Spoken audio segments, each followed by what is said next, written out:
Picture this. It is August 26, 1346. We are standing in a muddy field in northern France, near a tiny village called Crécy. On one side of the hill, you have the French army.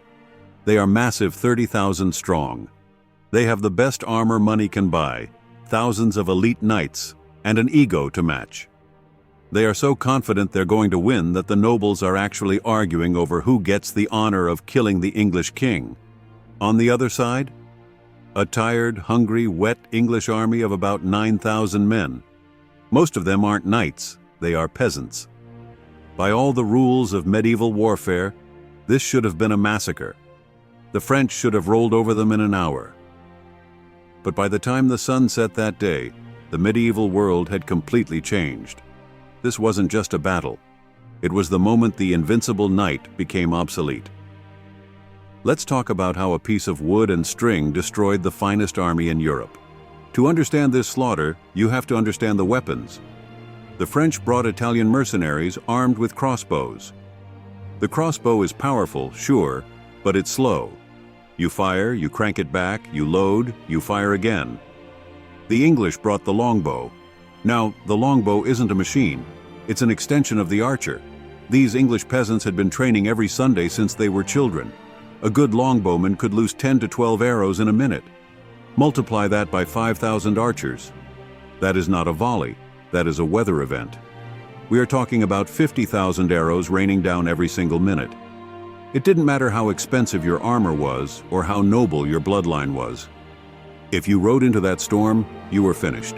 The battle started with a tragedy that sums up the arrogance of the French nobility. The French sent their Genoese crossbowmen forward to soften up the English. But remember that rain? The crossbow strings were wet and slack. Their bolts fell short. When the English returned fire, their longbow strings were dry because they had kept them under their helmets. The Genoese started dropping like flies. They panicked and tried to retreat. And this is the crazy part. The French king, Philip VI, didn't order a retreat. He got disgusted. He looked at his own mercenaries and shouted, "Kill these rascals! They are blocking our way!"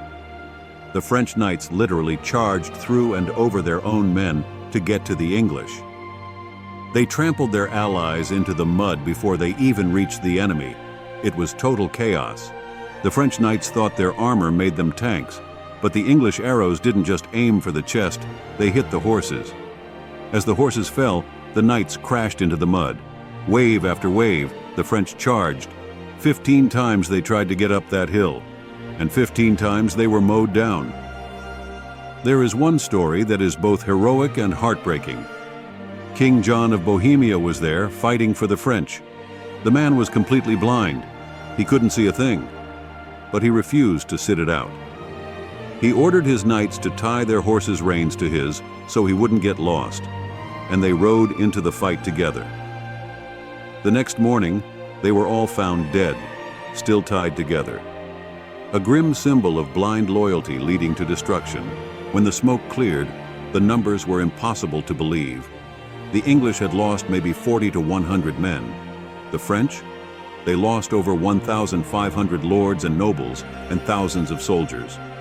The crows were said to be so full of noble flesh they couldn't even fly. The Battle of Crécy proved that money and titles didn't win wars anymore. Mathematics did. A peasant with a 10-shilling bow had just taken down the social hierarchy of Europe. The age of the knight didn't end with a whimper. It ended in the mud, full of arrows. If you like this dive into history's biggest upsets, hit that subscribe button. See you in the next one.